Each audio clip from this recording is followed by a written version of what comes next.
I res, al cap de 3 o 4 mesos ja teníem la primera revista.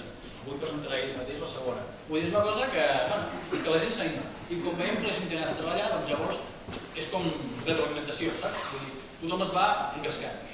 La segona idea ha sigut una miqueta fer aquests premis, no? Uns premis literaris de narrativa fantàstica en català i que bé, perquè no n'hi havia cap i creiem que és una cosa de manera de promocionar i estimular les editorials i la gent que llegeix més, etc.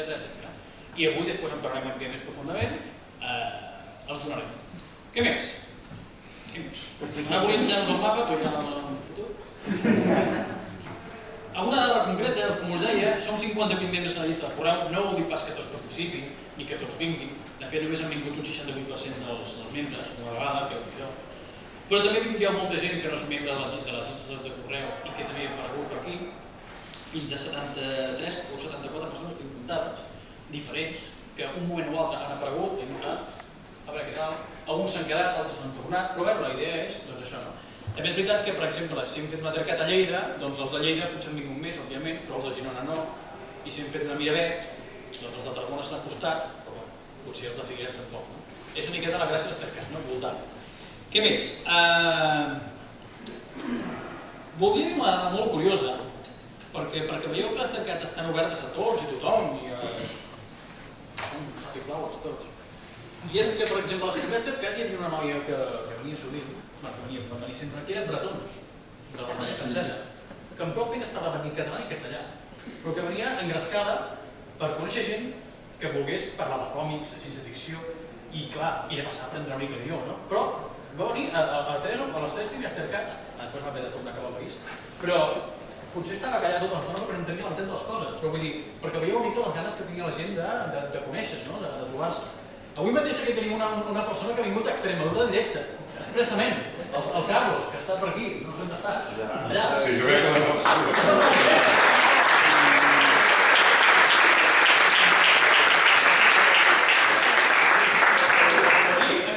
Aquí l'amic Carlos ha vingut expressament des de Trujillo. Vull dir, és una persona que diu que anem cap allà, i vinc, cotxe i cartera i manta. També hem tingut gent, per exemple, que ha vingut perquè estava per aquí, però viu una banda d'Andorra, vull dir que les tertúlies no entenc que són internacionals, però vull dir que intentem que vingui molta gent de fora, també. Avui mateix tenim l'Alfredo i la Raquel que venen de València, vull dir, volem que la cosa tiri endavant també amb gent de fora, no? I llavors, doncs, una dada més que us volia comentar, les tertúlies tenen dues vessants, la lúdico-festiva i una mica la més sèria. Això sí, un exemple de sèrie, encara que sigui fent-ho. Vull dir que les tertúlies volen promocionar coses, volen tirar endavant projectes, volen engrescar la gent, en plan sèrio, però també no volem deixar de parlar de Klingons i no volem deixar de parlar de per què aquell guionista d'aquella sèrie el cremaríem viu perquè al quart episodi de no sé què va fer una cosa que és una tonteria. Volem que la gent s'ho passi bé, volem que la gent parli de les seves anècdotes de rol, de les seves fantasies, però també volem una cosa sèria. Llavors, les tertúlies es combinen les dues coses, a vegades més una, a vegades més l'altra. Avui toca ser posar-se corbata, cosa que no faré, però toca ser sèrio, després del dinar ja podreu desgranar-vos la roba, buscar el que visquin, ja entenem, no? Per exemple, temes més serios. A les 12 edicions que hem passat, o que hem fet fins ara, tenim fins a 8 escriptors, més o menys coneguts, ens han presentat 4 o 5 llibres, els escriptors, ens han presentat la Fundació Sentimental, la Carme Torres, Casa de Títeres, de la Isabel del Río, Iskander, de l'Alicia Gili i Silvia Romero, l'Ordre de Santa Ceplina, de la Susana Vallejo.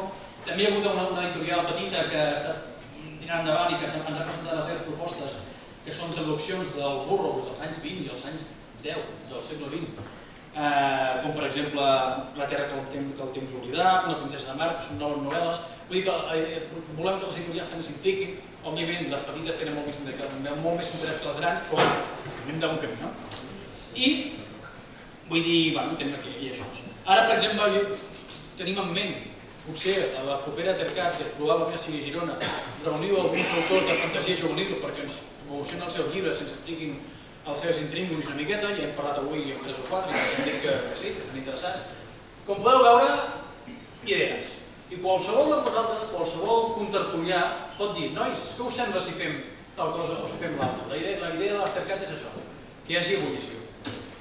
I bé, i per acabar una miqueta això de l'Estepcat, dir-vos que a part de xerrar de Klingons i xerrar de llibres, això, intentem recomanar pel·lícules, recomanar còmics, recomanar llibres pels lectors, per gent que descobreixi coses noves.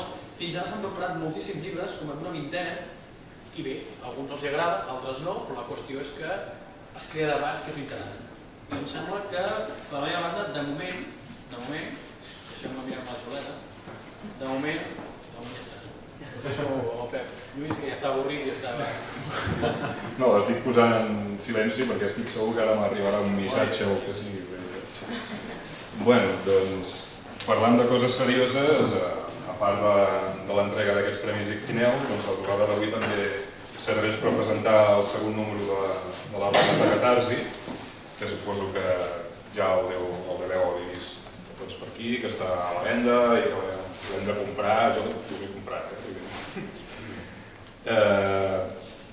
I que, de fet, és una altra de les iniciatives recents de l'Estepcat, que va sortir el primer número aquesta primavera passada, per Sant Jordi. I bé, doncs el menú, que és el 50% de Catarsi, perquè seria injust que ell digui que ell és l'ànima al 100%, perquè també hi ha en Pep Murillo, que es podria dir que és l'altre 50%, i tot i aquí 50 i 50 suma 100%, doncs llavors hi hauria un tant per cent afegit que arribaria al 150%, que seria d'altra gent que també hi és, però vaja, en fi, que ells dos són una mica els que remenen tot això. I bé, doncs el menú ens explicarà una mica els continguts d'aquest número 2. Bé, jo per començar el que diré és que no soc tan bo parlant com l'Eloi, per tant no li faré ombra. I també el que vull és deixar clar que no m'ha dit res de que volia matar el mapa.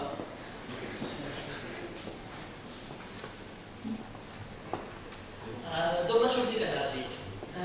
Existia una altra revista que es deia Miasma, que va durar 2-3 anys, una cosa així, i un dia, pels motius que sigui, van decidir deixar-ho. I veure, el català no es podia quedar sense un representant de la ciència-ficció, fantasia i terror. Per tant, vaig pensar i vaig decidir proposar a l'Estepcat si el que els semblava depèn del relleu. La idea va agradar, vam per allà al novembre, desembre, ara fa més o menys un any, ens vam reunir la primera vegada, vam preparar un pla de projecte de què faríem, tot molt formal, molt maco, que semblava a la brossa. No hi ha res que aguanti a la realitat. I bé, vam començar a reunir debats, vam començar a reunir gent i el Sant Jordi passat va sortir el primer Catarsi. Dades que es poden dir del primer Catarsi és que es van rebre 30 relats, que portem venuts una mica més de 200 números, tant entre paper com PDF, i dels relats que es van rebre van ser 23 en català, 3 en anglès, 2 van vindre de Bèlgica i un d'Anglaterra, i 4 en castellà. Vist que la cosa va anar més o menys bé, vam dir, doncs tirem endavant. Bé, aquí tenim, com sempre m'ho dir les coses, aquí tenim per què es va crear Catarsi. Per omplir el buit que hi ha a Catalunya i promocionar autors i il·lustradors en aquest segon número de tots els gèneres que ens agraden tant a nosaltres, que són ciència-ficció, fantasia i terror. I com deia, ara avui presentem oficialment, suposo que l'haureu vist per aquí tots, jo em dic a parlar, el segon número de Catarsi, que dades destacables. Després me'l tornes, que no necessito.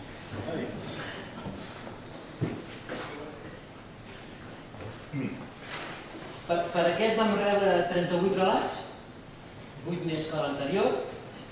Ara com ara, tot i que la presentació oficial és avui, ja portem al voltant de 40 minuts. I vam rebre 29 en català, 2 en anglès i 7 en castellà. Els 2 que eren en anglès eren també vinguts de Bèlgica. I també un poc vam acabar Catarsi 2, que esperem que vagi com a mínim igual de bé que el número 1, vam començar a preparar ja el número 3, que esperem que sortirà el proper Sant Jordi, i ara com ara ja portem rebuts 5 relats en català, 6 en anglès vinguts als Estats Units i Canadà, i 2 en castellà. A veure com va la cosa. Bueno, jo crec que anem prou bé de temps, no? Sí. Doncs de per